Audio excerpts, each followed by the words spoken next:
Boom. All right, ladies and gentlemen, join us today as we explore our guest's personal journey, the hidden cost of playing small, and practical strategies for taking meaningful steps towards success and fulfillment. Let's get this one started. Here we go. Shut up and sit down. Look, a business can give you everything you want in life: prestige, wealth, freedom. It can also take everything away from you. This show is for those who are willing to take that risk. These are the real life stories of entrepreneurs. But before we start, I have one small favor to ask. Please leave a comment. It can be advice, critiques, tips, feedback, or share this with someone because your engagement is the most valuable and most powerful form of social currency. So thank you, and welcome to another episode of Business Bros. Right, Business Bros. Today we have a guest who's on a mission to wake you up from the cycle of inaction. He's here to share his powerful insights on why we often choose to play small in life and how it's costing us more than we realize. We'll dive into his personal experiences and revelations about procrastination, the hidden cost of inaction, and the transformative journey that he's been on. So get ready to be inspired and to take action in your own life. Let's welcome to the show, Mr. Deric Keller.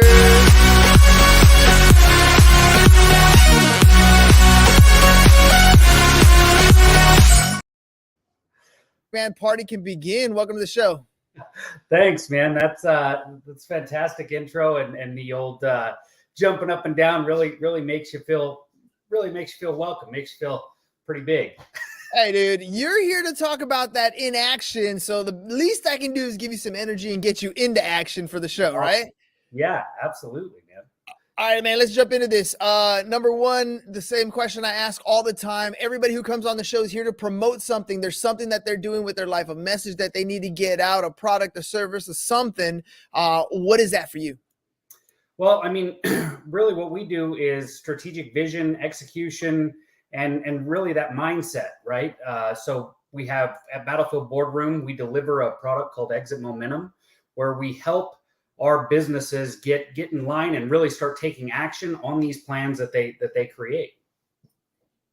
All right. So tell me a little bit more about that. I mean, the target audience that you're going after here sounds like it's small business. Are you going after like the little guy, the solopreneur that's just getting started, or does he have a certain amount of revenue or employees? Right. Who's that target audience? Yeah, really, our target audience is that 10 million to 100 million type range, so that mid-size. Really, the solopreneurs, kind of what we do is we help the businesses build the leadership teams and strategic vision and the plan and the structure and systems to help elevate them and get them the opportunity to step out of the business and start working on the business. Yeah, that's a hard step to do sometimes. I know, I mean, I've interviewed over 1,000 entrepreneurs, and oftentimes they go in with a specific vision that they want for their company and get trapped in the minutia of the day-to-day, to get themselves out. Kind of oftentimes takes somebody to come in from the outside looking in saying, look, dude, this is where you need to organize things. This is who should be in charge of this stuff.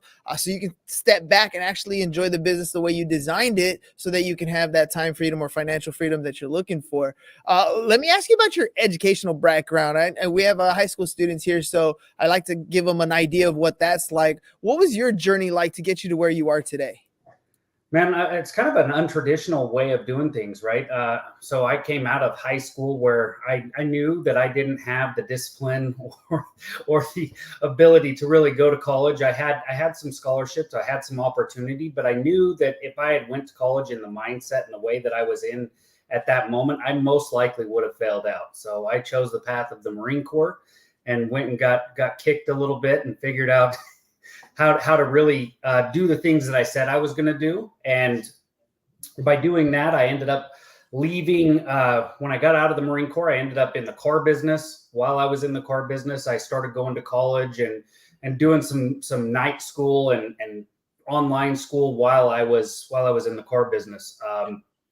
Ended up getting my associate's degree, and then finding that really everything that I was learning there, I learned more in the actual doing and getting beat down in the business than what I did in the school. So there's a ton of opportunity. There's a ton of cool things that you learn in the school, But really, when you're out and in the business, you learn the lessons that you need to learn, and you learn how to push through and keep getting things done. Man, coming from a service background, a military background, I think you get taught things in the military. I'm not personally military. My brother was in the Navy. When he came out, he had this way of doing things that he implemented into his insurance business.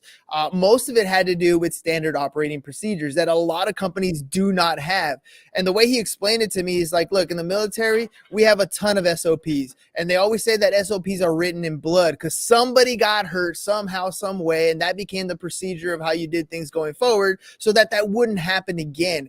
And I think, you talk about going into the military, getting beat down, you're also getting beat down on these operating procedures, and it becomes a part of who you are. How much of that kind of went into you deciding to become an entrepreneur or looking at entrepreneurship a little bit differently and taking those SOPs, implementing them in some of those companies? Yeah. So, I mean, when you talk about SOPs, something that rings true to me, I mean, just is going back to the simple thing in boot camp, sitting in the barracks, dry firing a rifle for 2 weeks into the wall. And I was sitting there thinking, gosh, this is the dumbest thing I've ever done, and really got annoyed with it. And then when we hit the rifle range, and I was able to sit down and sit right into position and start firing rounds down range and hitting and on target, right? It really won the reps, right? So the reps of doing something over and over again. Two, the standard operating procedure that they had put in place of doing this specific thing over and over again, then diving in and making things happen. Like, I was light years ahead of where I would have been had we just went to the rifle range and started shooting, and me trying to make adjustments and trying to do things. All I had to do was dial the rifle in because my body was dialed in. You understand? Yeah. So inside of that, I mean, it continues to bear fruit when you have the right things in place and you get to manage the procedure or manage the process rather than try to manage the people. One of my good friends said something that has always stuck with me, which is business doesn't have problems. Business has people and their problems, right? So we have to make sure we have the right systems and processes in place or SOPs to keep people out of their own problems and keep them focused on the things that we need to do. And you get to manage them by them processes and manage them by the numbers. And those are the things that you've kind of implemented in other people's businesses, right? I mean, this is where the leadership comes in. It's not quite as physical as conditioning your body to get on that range, right? But a lot of it is still muscle memory for what happens within an organization. You're literally taking the same skill set and you're helping implement it into these companies. What are some of those things that you do with them internally? Maybe corporate culture type activities, things to kind of put those leaders in line to help not only get themselves so that they quote unquote get themselves on the rifle range right the right way, but also to lead and teach others to do the same. Right. So one of the main things that we do is we implement a structure around their meetings, right? So we make sure that they have what we call a weekly tactical meeting every single week, and we follow a structure that gives them the ability to do a quick check-in, get clear on the issues, and come out of the meeting with clear action, right? Because so many times we walk into these circle meetings and everybody wants to be heard and everybody wants to say what they need to say, but nobody comes out of it with action. So we want to make sure that people have clear action, clear to-dos, and leave meetings, every single meeting, with a clear statement of how they're going to do it, when they're going to do it, and get it done. I'll tell you what actions they walk out of most meetings is they cleared out their inbox because they were in there not doing what they were supposed to be doing and instead clearing out their own email inbox. So that's the action that usually gets taken. You want to kind of change that that idea. So we talked a little bit about how SOPs are written in blood, and in business, they're usually put in place because we've made a ton of mistakes. We've made mistakes along the way. We've learned some lessons, and hopefully you've implemented procedures so that you don't make those same mistakes again. What lessons have you learned from some of the mistakes you've made in business that now are part of your day-to-day, and even more so that you now help other companies kind of avoid? Oh man, the the lessons are endless, right? So I mean, just for instance, I mean, putting standard operating procedures in place. Before I had some standard operating procedures, what I found was I would go into meetings or try to have a one-on-one with one of my employees, and I would sit down, and it would all be emotional based. And when it was all emotional based, we would get into this conflict, and they would be emotional based. And when I had the right procedures and right KPIs and everything in place, it became very fact based. And then I could come in and we could talk about the facts, and nobody got their feelings hurt about things. And we were able to make adjustments and do the things that needed to be done without anybody getting all hurt and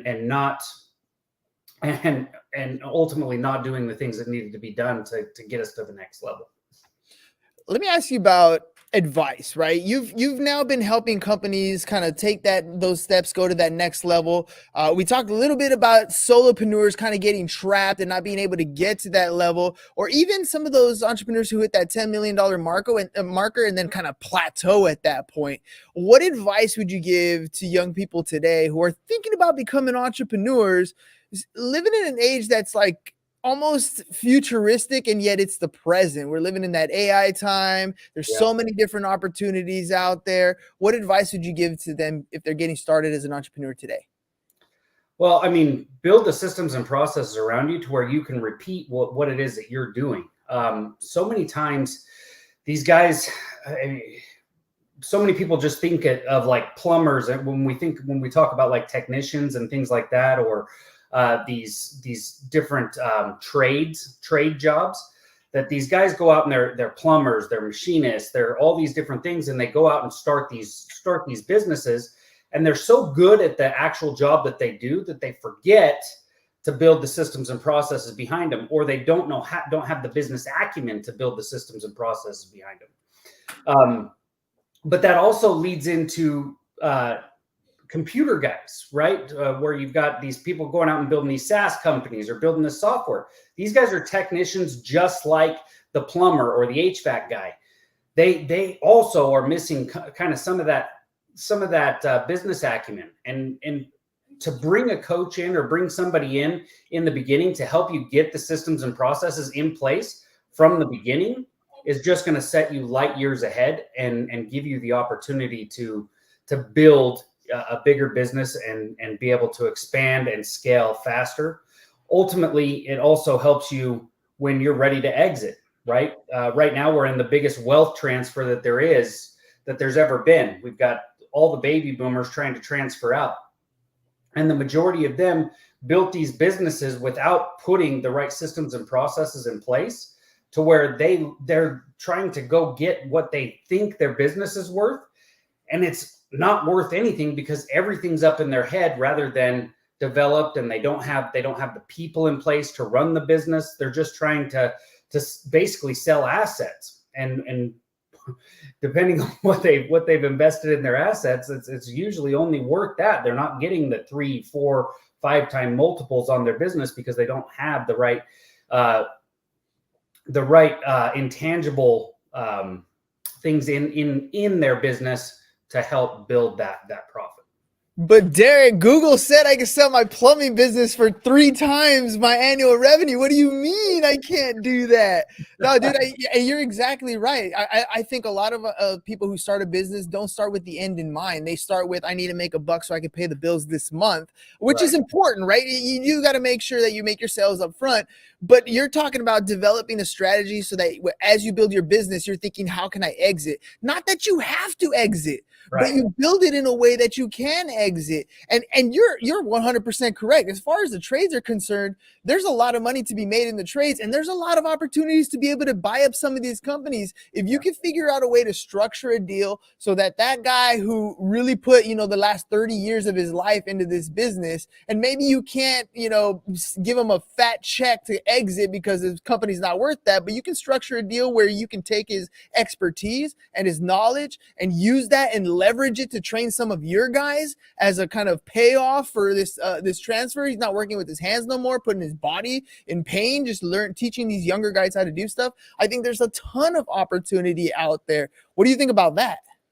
Man, there is such huge opportunity. I'm glad that you brought that up, because there is so many companies out there in this transition, like you were talking about, that if you come in with the ability to put the things in place, you can give that guy a good exit and allow him to sit back and not have to do the things, and ultimately get a business for free, right? Just by your sweat equity and your knowledge and being able to put these systems, processes, and pieces in place, and ultimately you get to take the business, and he gets to take a cut.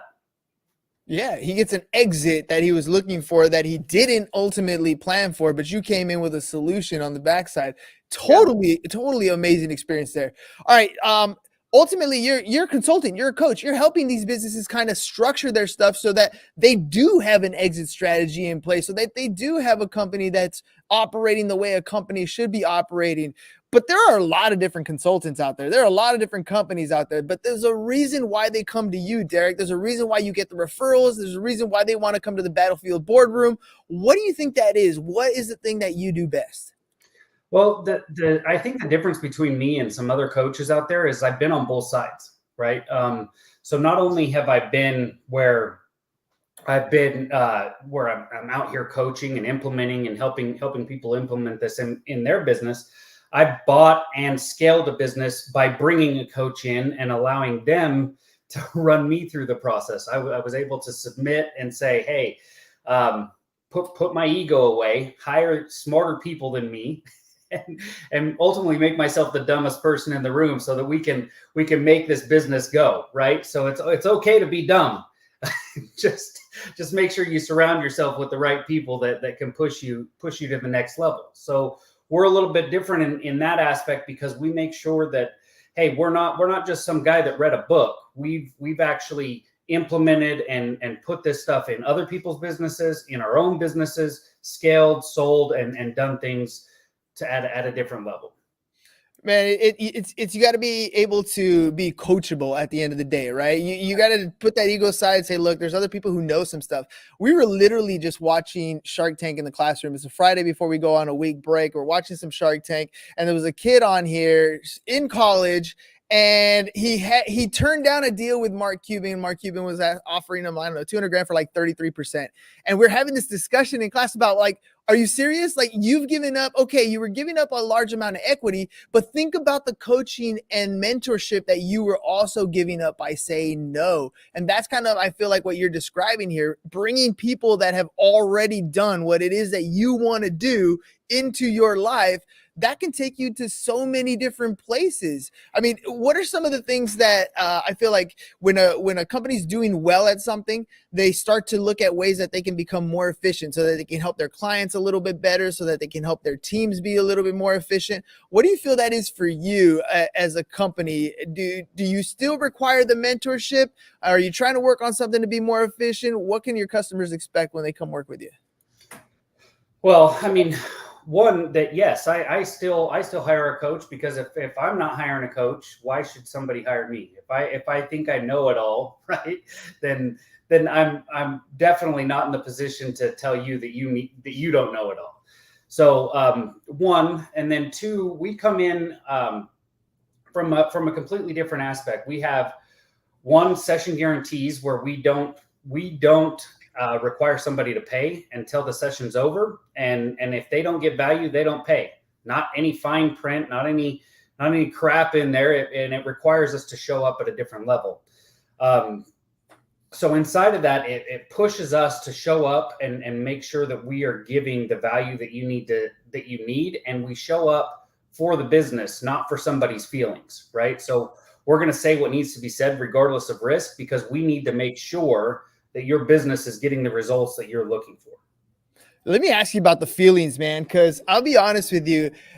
Whenever you're asking somebody to make a change in their life, when you're asking people to do things different than they've already been doing, sometimes you're going to strike the ego a little bit. Sometimes it's going to hurt the feelings a little bit for you to kind of poke at them. Do you have any type of situations where when you're trying to help students, for example, you're trying to help CEOs, for example, team leaders, where feelings kind of do come into play? How do you kind of overcome that?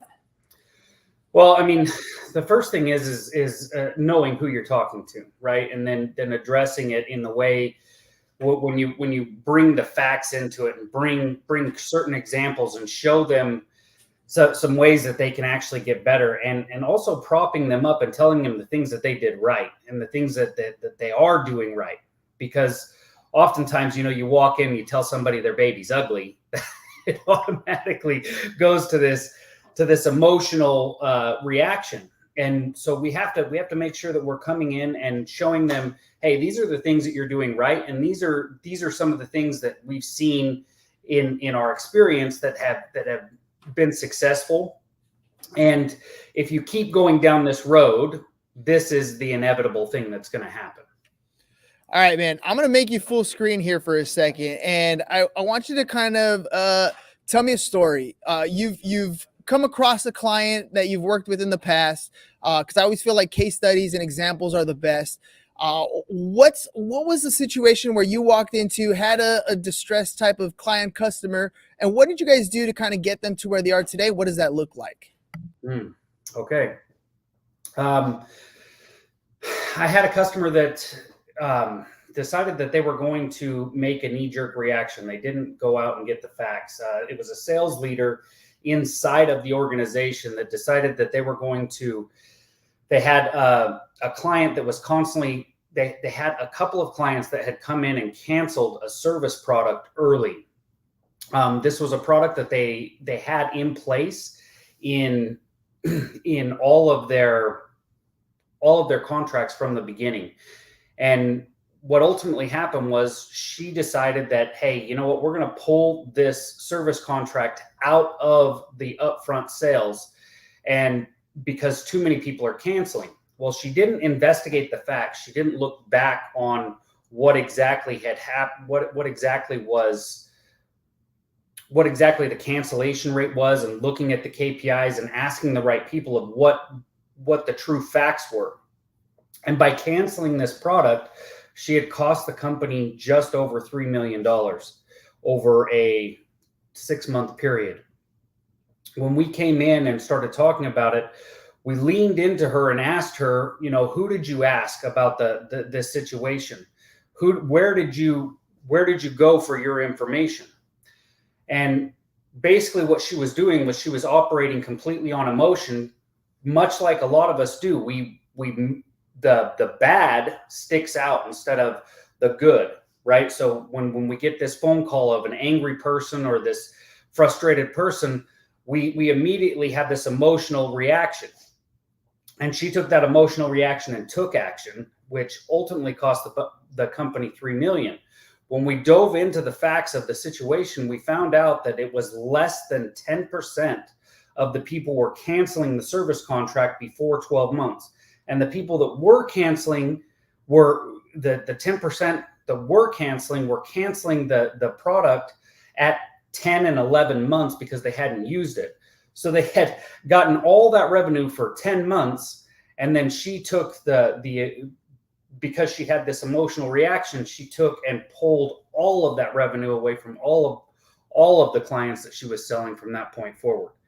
So by re-implementing and getting in the facts and getting and making sure that everybody knew what we were actually looking at, we were able to re-implement the service contract, get clear on what our cancellation policy was, and then ultimately regain and get the traction that we needed to get the money.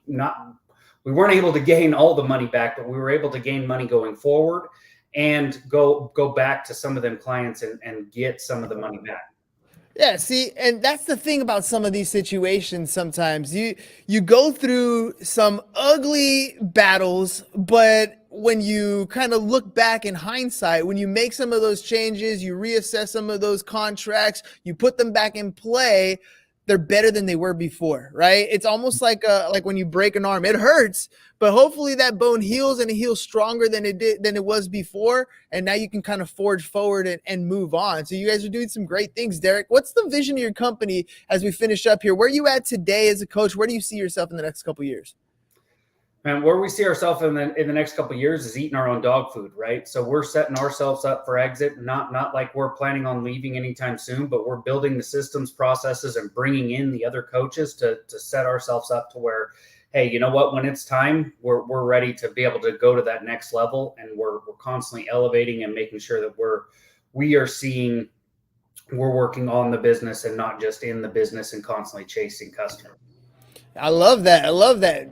You're giving advice. You might as well take the advice you're giving too to make otherwise, why are you talking about it, right? If you're not doing it, why are you talking about it? All right, man. If people want to reach out to you, they want to know more about the Battlefield Boardroom. They want to know more about your coaching. They want to know more about the services that you offer. How can they do that?